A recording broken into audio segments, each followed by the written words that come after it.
Right, today I'm going to demonstrate to you the 4 stages of muscle testing.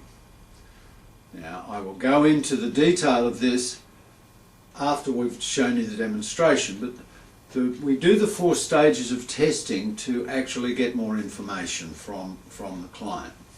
So if we're to use the pectoralis major clavicular muscle, now the pectoralis major clavicular muscle relates to stomach energy, and the position is out the front and down at 45 degrees on both sides. That's the position and the test. So we have Ellen here today helping us because Lisa was too tall, and so we take the arm in that position and we test it in contraction down towards 45 degrees. So when Ellen holds that, that's strong. So then we take the arm all the way to extension and we hold that, we pull back to there. So we pull it back. That's called an extension test. Right? Now then we have the gamma 2 testing. This static test is known as a gamma 1 test, and it's a static test. The test is instigated by the testor.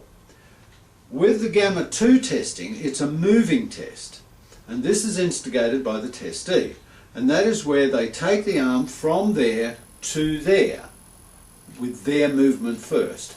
Then I test the arm as it gets to the top, I test as it's moving.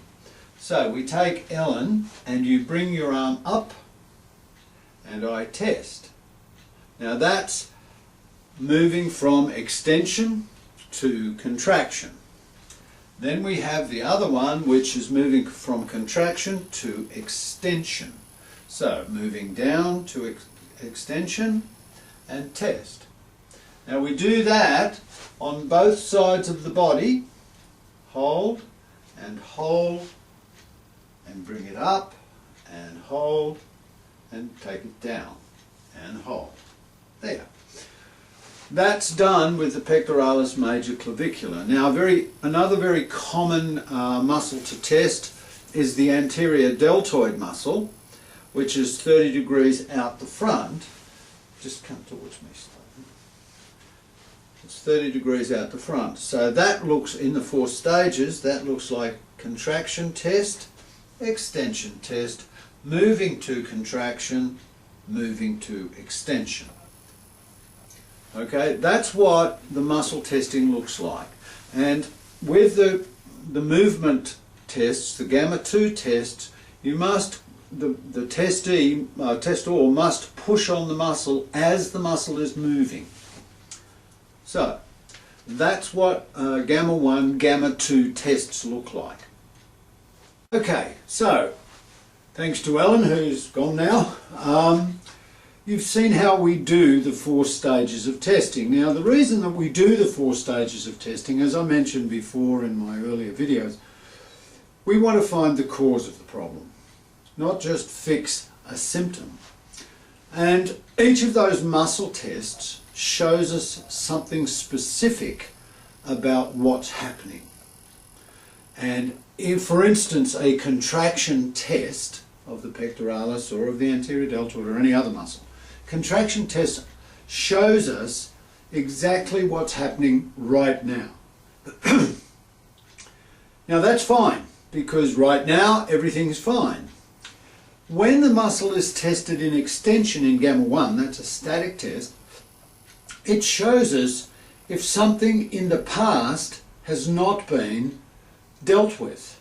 So if it shows there, then we know that there's something in that person's past that needs to be corrected. When you have a gamma 2 test, which is a moving test, when you have moving from extension to contraction, that shows us accident, nutritional, or genetic. So it shows us if there's something that relates to an accident, or something that's nutritional, or something that's genetic that is wrong, for instance, with the stomach energy. And the last test, which is the gamma 2 to extension, shows us if there's a suppression. So have we actually fixed something and suppressed the real cause? Now, these are very, very important because we need to find, as I've said to you before, and I keep reiterating, we need to find the underlying cause of whatever the problem is. So this all came about many years ago. There was a chap who, when tested in contraction, didn't show anything, but when it went to the other stages, they investigated and found these other stages of testing, they found a lot of things that were incorrect or not working or whatever. And so this is what it's all about as far as we're concerned.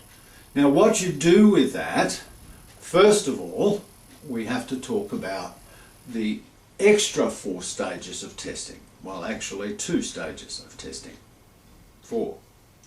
And that is active circuit. Now, an active circuit is where you test both sides of the body at the same time.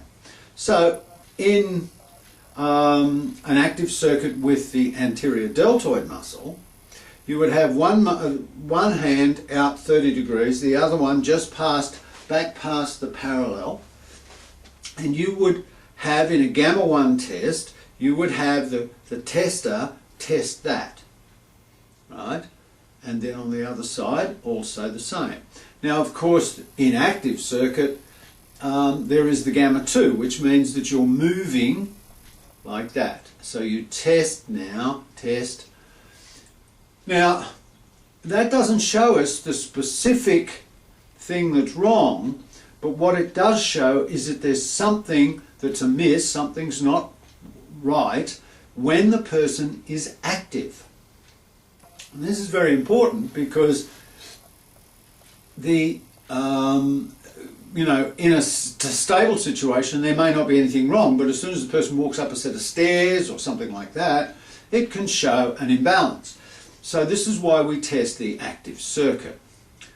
And one of the most interesting points of all of these things is that when you test in contraction and nothing shows, if you test in any of the other tests, either gamma 2 or active circuit, if you are in doubt, you can actually go back to your gamma 1 contraction test and test that again, because if it actually does go and you're not sure it's gone, I'm not really sure about that, go and test in contraction, because once it's tested and it's shown a problem, it will show up in contraction.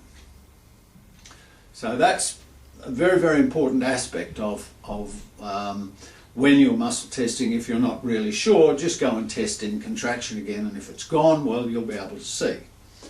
Now, the question is, of course, what happens when it goes? What do you do when the muscle goes weak? Well, I'll cover this in the next video, but the first thing that you have to understand is that we have a terminology in kinesiology called circuits, or pause lock, or stacking, all the same thing. And this is where you put a muscle test or an idea, it doesn't matter what it is, you can put it in a circuit, which means you're putting it in holding pattern. So if a muscle goes weak and you want to put that in circuit, all you do is move your feet apart like that, so that your hips, the circuit goes into the hips. The hips being the most important joint in the body. There are more proprioceptors, which are little nerve senders and receivers to the brain. There are more proprioceptors in a hip than there is anywhere else in the entire body. So when you test a muscle, it goes weak, and you put that in circuit, then that muscle will remain weak until you either break the circuit or challenge it with something that is going to make it change. So we're going to go into that in further detail in the next video. So thanks for watching. Catch you next time.